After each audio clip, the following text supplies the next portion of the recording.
So, Marvin, you've done a great job helping us find a mentee. Now, what about us finding our own mentor and our peer mentors? Give us some practical tips on that. Yeah, well, let's talk about the first one because it's probably a little harder.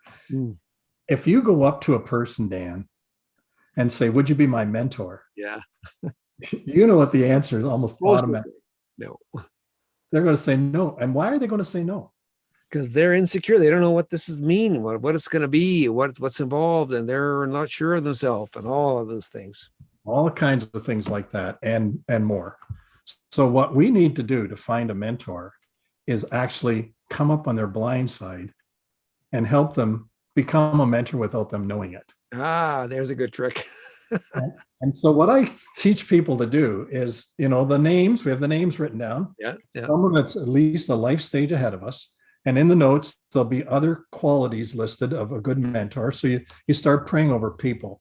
Okay. They should have maturity. They should have grace. They should have vitality. Mm, They should have maybe some skills that you're thinking you'd like to know about. yeah. A bit of mystery sometimes in their life. Boy, I'd love to get to know that person. So after you come up with a name, here's what I teach people to do. Ask them, would you meet me for coffee? And I'll buy the coffee. That's interesting. You always buy the coffee. Yes. Yes. Whether you're the mentor, the mentee, or the peer, buy the coffee. I buy coffee. I have a couple things in my life that I would like to talk to someone mature about. Would you just listen to my story and talk with me? Mm. Would you be willing to do that? Yeah, most people would say yes to that. Almost always they say yes, Dan. They're kind of intrigued and they think, wow, that person thinks I could. Well, that's great. Yeah. So here's the key. Make sure you've actually got something serious to talk about. So I tell people, write down one or two things, write it out, just like you expect your mentee to do. What are those things that you need to talk about with someone about things that are keeping you from growing, keeping you developing? And then take the first one and just talk about it. Don't make it a long conversation. Know each other, talk, but then here's what I'm talking about.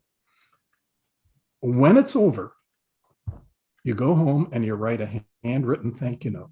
Oh, good. That's the key. Yeah. Handwritten thank you note saying, thank you so much for your gift, your time. This is what that meant to me. Mm. I can't thank you enough for the impact you've had on my life.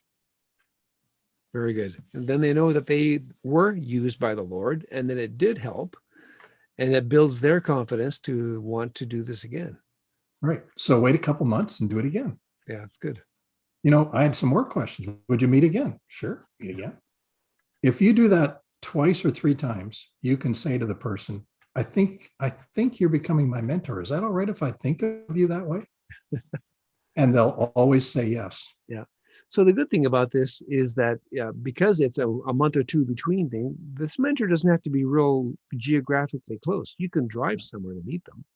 Absolutely. Do it online. It's best if you do it in person, at least the first couple times. Very much so. But then you can continue with like a Zoom call like this if you want to. Yeah.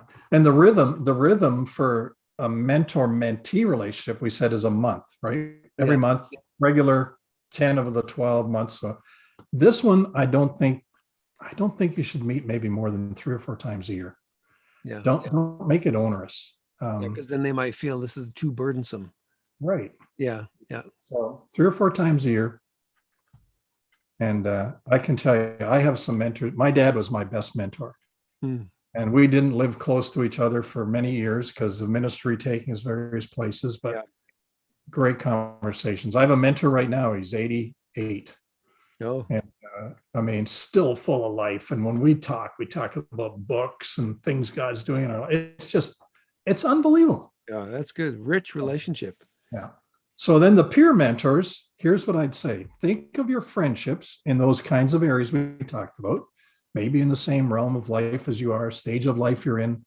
They got young kids like you do. They got young adults like you, whatever. Yeah. Think about people you already know. And here's the key. Think of it as friendship on steroids. Yes. In other words, you have a good relationship, but intentionalize it. Yeah. So when you decide that's the person, ask them or tell them, first of all, how much the relationship means. And then say, when we get together, I actually think this is a bit of peer mentoring. Let's say we can say whatever we feel God's telling us to say to each other, and we will accept it. Yep. It may not be correct, but we'll accept it. We won't push back. We'll let God deal with our heart about it. So the key to these relationships, Dan, is intentionality. There's a reason you're meeting, and there's a commitment to the relational value. And it's up to you to initiate it. Absolutely. You initiate it. There you go. That's very good. Thank you.